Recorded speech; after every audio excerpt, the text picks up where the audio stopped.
दोस्तों नमस्कार। हमारे नए शो में आपका स्वागत है। इस शो में हम बात करेंगे बारिश से होने वाली बीमारियां जैसे डेंगू, चिकनगुनिया और मलेरिया की। बच्चे सबसे ज़्यादा इनका निशाना बनते हैं। जाने माने शिशु रोग विशेषज्ञ डॉक्टर दिलीप कुमार झा हमें बताएंगे इन बीमारियों से अपने बच्चों को कैसे बचा कर रखें। ये सही है, बारिश में कई बीमारियां आ जाती हैं। बारिश हमारे लिए खुशखबरी भी लाती हैं, इससे हमारा मौसम कूल होता है, लेकिन कई सारे बीमारियों को साथ में लाती है, जिससे हमें बचना बहुत ही आसान है और हम सिंपल तरीके से बच सकते हैं। मच्छरों से कई बीमारियां होती हैं। सबसे कॉमन तो पुराना मलेरिया मलेरिया है। डेंगू डेंगू या डेंगू जो बोलते हैं, डेंगू सबने सुना होगा, आजकल बहुत खतरनाक बीमारियां हैं डेंगू। इसी तरह चिकनगुनिया है, तो ये सारे मच्छरों से फैलते हैं। इसी तरह जैसे वाटर बोर्न डिजीज, वाटर या फूड बोर्न डिजीज बोलते हैं, पानी और खाने पीने के, उसमें कोई भी खाने पीने का सोर्स है, उसमें थोड़ा भी बारिश के टाइम में इन्फेक्शन होने का रिस्क बढ़ जाता है। तो खाने पीने के जो इन्फेक्शन होते हैं, इसको उसमें कई सारी बीमारियां होती हैं।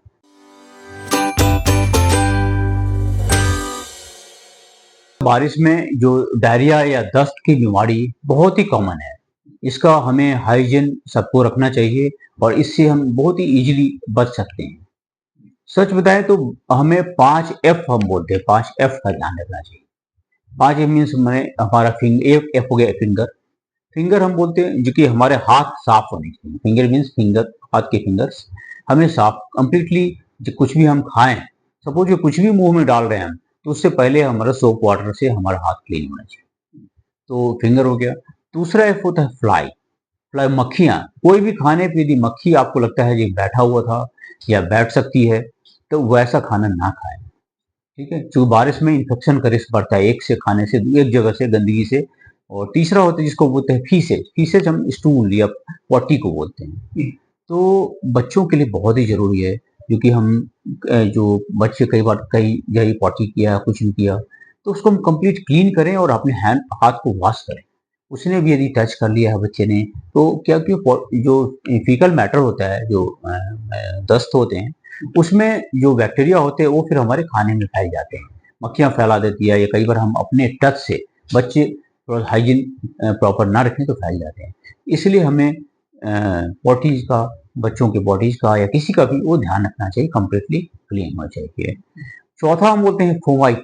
फोमाइट बोलते हैं जो कोई नॉन लिविंग थी। जैसे हमने क्या किया, जो नॉर्मली हमने देखा है कि कई लोग क्या करते हैं, हमने पॉटी तो हाथ हैंड तो वॉश किया, जैसे वॉशरूम गया, वॉशरूम जाने के बाद हाथ उसको उसी हाथ से खोला जिस हाथ से हमने पॉटी साफ किया अपने हाथ से, और उसी से नल को खोल दिया।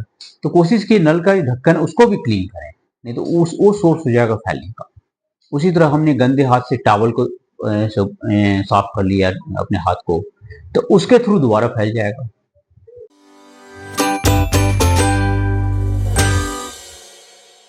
मच्छरों से फैलने वाले डेंगू, डेंगू का ध्यान बहुत रखना चाहिए, क्योंकि डेंगू सीरियस बीमारी है और इसका कोई भी दवा भी है नहीं। इसका हम सिम्टोमेटिक ट्रीटमेंट ही होता है, तो इसलिए डेंगू का ध्यान रखना। डेंगू क्या होता है, नॉर्मली जो पानी हम, जो साफ पानी इधर उधर स्टोर करते हैं, उससे फैलने का चांस ज्यादा होता है। तो इसके सिम्टम्स क्या होते हैं? हाँ, डेंगू में अच्छा है जिसको, डेंगू को वेरी हाई ग्रेड फीवर होता है। आंख के पीछे पास में दर्द भी होता है, इसमें तेज दर्द होगा, कमर में दर्द हो सकता है, और फिर रैशेज आने लगते हैं बॉडी में, लाल रंग के दाने दाने निकलने लगते हैं। इस टाइप का हाई ग्रेड फीवर इस समय में हो तो लाइटली ना लें और अपने डॉक्टर से कंसल्ट करें।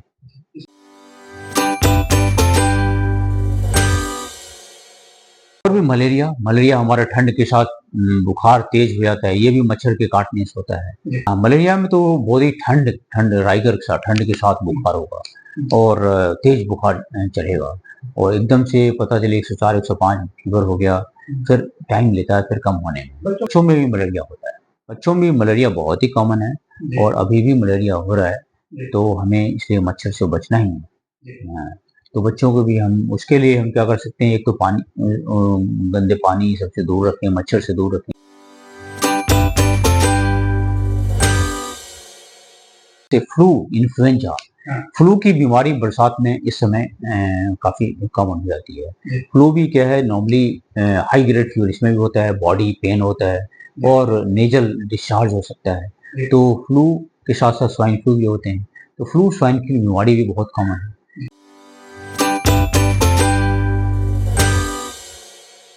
हम बोलेंगे बारिश में बहुत दवाइयाँ अपने से मत कीजिए। ये है कि दस्त हो कुछ भी हो तो ओआरएस जरूर पिलाएं। दस्त में ओआरएस हमें लाइफ सेविंग है और ओआरएस आप पिला सकते हैं। एक बड़ा पैक आता है जो 1 लीटर में घोल के पिला सकते हैं और आजकल रेडीमेड ओआरएस भी होता है। एक चीज मैं बताना चाहूंगा जी कि ओआरएस जब भी लें तो लिखा होना चाहिए पैकेट पे WHO ओआरएस। आजकल टेट्रा पैक भी अवेलेबल है जिसमें कि ऑलरेडी मिक्स होता है, वो भी यूज कर सकते हैं आप। लेकिन ये ध्यान रखना है उस पर WHO की ओआरएस की जैसा कोई लिक्विड दिखेगा उसको नहीं लेना। आपको बोलेंगे डोंट में जो बताया आपने क्या नहीं करना चाहिए, तो वो जो दस्त हो रहा है या डायरिया हो रही है, डिहाइड्रेशन है, उस केस में ग्लूकोज नहीं पिलाना। ग्लूकोज अकेले हमारे बॉडी में एब्जॉर्ब नहीं होता, उस ऐसे समय में ग्लूकोज नमक के साथ होता है। तो ओआरएस पिलाइए। यदि ओआरएस नहीं है, अवेलेबल नहीं है, तो नमक चीनी का जो घोल है वो पिला सकते हैं, लेकिन केवल ग्लूकोन डी जो भी है उन्हें मत पिलाइए, कोई भी नहीं पिलाइए। और ओआरएस कोशिश की हर समय ओआरएस पिलाएं। ये आप काम घर पे कर सकते हैं। बुखार का सिंपल पैरासिटामोल आप दे सकते हैं और दवाई हम सजेस्ट करेंगे घर पे मत दीजिए क्योंकि कई बार कॉम्प्लिकेशन हो जाता है। अपने डॉक्टर से संपर्क करके ही आप दीजिए। तो साथियों, आपने डॉक्टर दिलीप कुमार झा से सुने बारिश से होने वाली बीमारियों से बचने के उपाय। फिर किसी नए शो में बात करेंगे किसी नए मुद्दे पर। तब तक के लिए नमस्कार।